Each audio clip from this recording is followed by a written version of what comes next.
Hi, this is Thesia of Ellis Family Farms, and we've got a few things going here today. Tony is back, and he's doing some more work on the shower, and I'm not exactly sure what he's doing today. I think he's getting the drain set so he can do the concrete on the shower, but we're going to watch him and try to stay out of his way for a few minutes and see what we can get done. This is definitely not the normal way we do things, but we're going to get it good and squared off anyhow, and so that it'll work. There is a pipe coming up through the concrete, and it has some sort of rubber O-ring before it comes out into this other collar. I'm going to go ahead and run a little bit of just nice white waterproof caulking that'll last for a long time. I'm going to go ahead and run it right around the inside of this.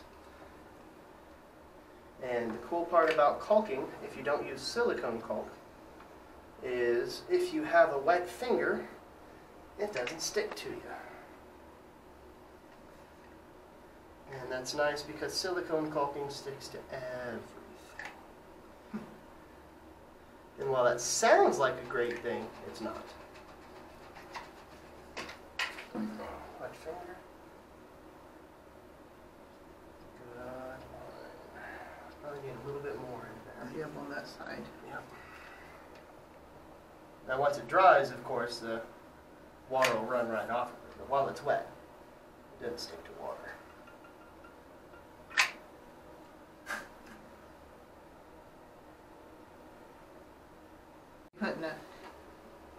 We're putting some caulking here. This is definitely not normally how you do the drain, but I believe they had a setup for a different kind of drain.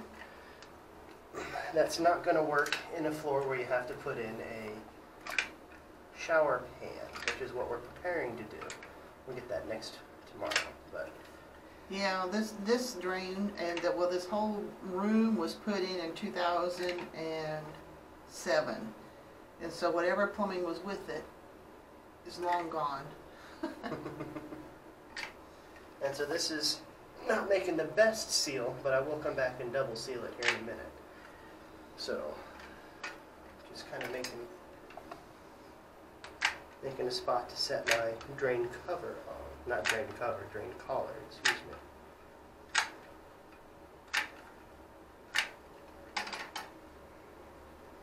Place this here. Yeah, that's what I want to see, is a lot of squish. Well, so this drain that you're going to screw into is going to go directly into that. Yep, it's going to screw right into this guy. And the concrete you're doing is going to come slope down to it? Yep, it's going to slope down from maybe halfway up, maybe a little higher, and it'll slope down so that the water all feeds into the drain here. Okay. Okay, and while we're waiting for this to dry, we're going to go in this corner here, and because this is where the hot water heater is going to be, but we need it someplace solid for it to sit. So now we're going to prepare. He's going to prepare this corner and tile it so that we'll have it level and set the way he needs it before we can install the hot water. Before we can install the water heater. Okay, he's cleaning up this corner. He's done a lot of the sweeping and stuff, and this was a full pour. Like we made the form go all the way to the top, and so they're all around the edges and stuff. They had what do you call that when it kind of comes out? Seepage, maybe. Seepage of concrete when we were pouring it. So now we've got all these funny edges that he's trying to fix, but. So now he's getting it wet, and tell us why you're getting it wet again? Well, older cement products are real hydrophilic. They'll suck up water, and that's why we're going to put down a waterproof layer here. And it's not doing it as fast because it's a little cold, but you get it warm, and they will suck the water out of your new cement product. So if I'm about to put down new mortar, and I have old cement or old concrete, and it's warm, it'll suck the water out of it before it has a chance to cure properly. And so it'll either be soft or it may just not connect at all. And so it's always good to wipe with a wet sponge. You have to wipe it with a sponge anyhow to get the dust off, because the new mortar won't necessarily stick to dust. But if you do it with a wet sponge, you get the area wet in the first place, and it has other water to absorb, allowing your new mortar to set up properly. In fact, most concrete products, and I think all, I want to say most just because that's safe to say, Yeah. will set up under water. You could pour a bag of of quickcrete concrete into water, and it'll set up, and it sets up hard that way. It takes forever to set. Seeing the mortar now.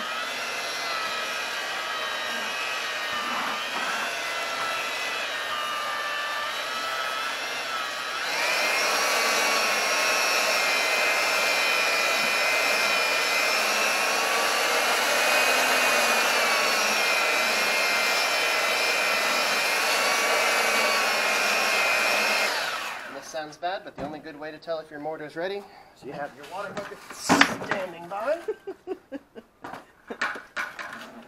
Well, I was going to say that this is going better today because Yep, that's good enough. because he has the proper tool to do it. There you go. Yep, that's plenty more. Okay, so you say it's the right consistency now? Yep, it's the right consistency. I'm actually going to whip it a little bit, Okay. and it fluffs up some depending on your mortar kind. Okay, so you whipped it, and why did you whip it? Because it will. It'll fluff up a little bit, makes it smoother. Oh, smoother. Okay, I was wondering why you were wanting it fluffier. Okay. Yeah, Now I'm fluffy understanding. makes it smoother. And you want it somewhere a little thicker than toothpaste, thinner than peanut butter. That's about the only way I can. And, you know, you want it a little on the wet side. You want it to be able to hold its shape if you hold it upside down.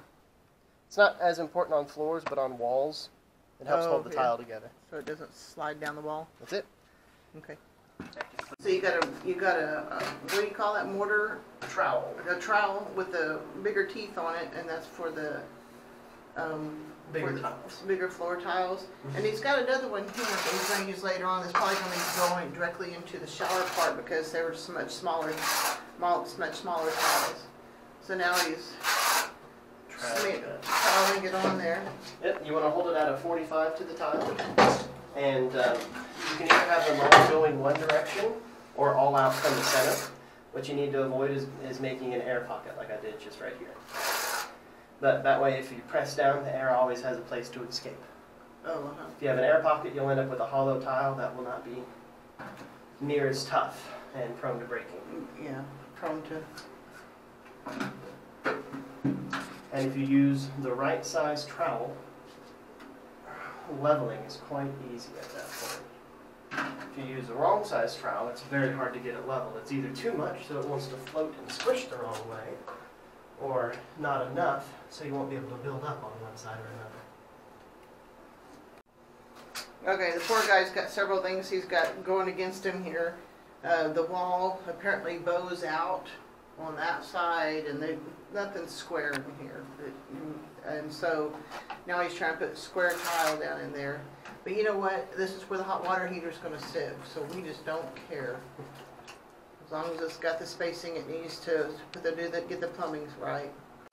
Okay, so this corner is further off out of square, worse than we thought, and so the one piece of tile is trying to overlap the other one. So now we're going to take a different tact and see if we can get something to fit in there. So the tile scorers are cool. There's this little wheel here, and it could be a blade. It's not very sharp. You know, you could touch it and rub on it, but it's very hard. And so it actually comes through and it makes a little score across the top of the tile. And it's a little harder to snap something smaller than an inch, or about an inch and smaller, so I'm right on the edge of it. But what it does is it makes a score, and when you press down, it gives it a place to flex, and then, I don't want to say tear, but that's what's going on at the molecular level, really.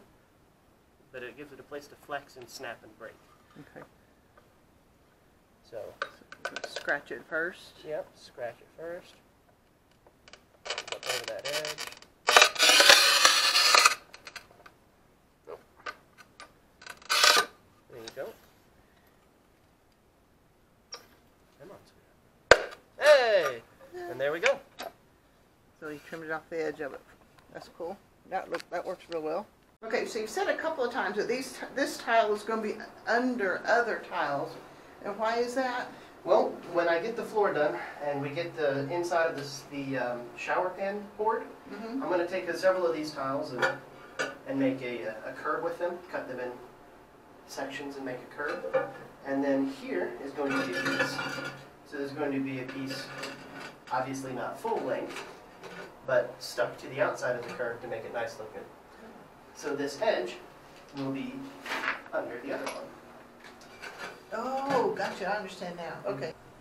Alright, so I know you're not going to have the best of lighting because my head's in the way, but we're going to paint on our waterproofing layer.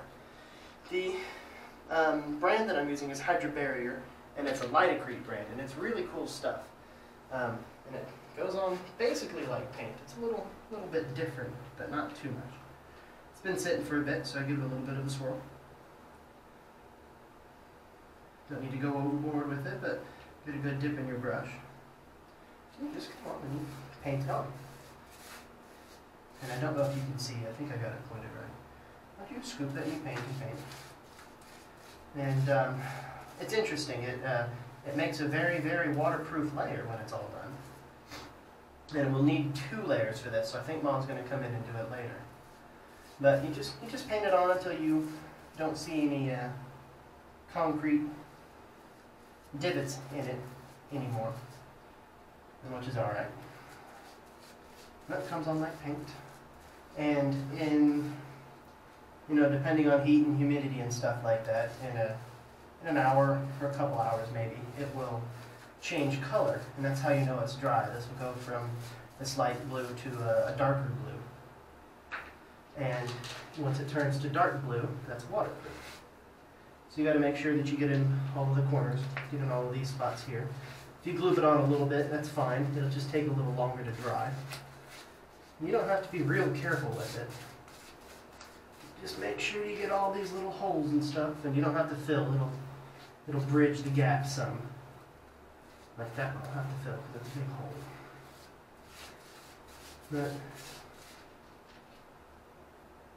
you come through, loop it on a little bit. And then it doesn't have to be real thick. As long as you don't see any breaks in the membrane, I'm going to go ahead and call it. But there, in the way, didn't I? Then it'll be just fine. And this is actually another reason that we'll get a second layer to come through and kind of fill up some of these gaps here. We're all there. I'm going to give it another good swipe just to make it a little bit thicker right here. Might as well. See, that came all the way up. Let's fill it up. Excuse me. Here and there. Alright, I think it's got it. So, brush.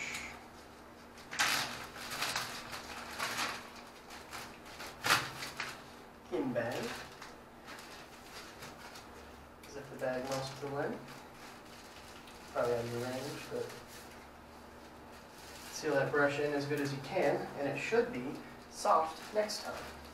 If the color has changed on it, then you know something wasn't quite airtight on it. You need a new brush. Oh, and one last thing I forgot to tell you.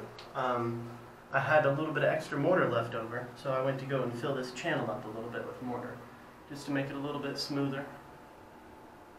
This is the channel that has the shower head in it. Just did that so it's a little easier to tile over later.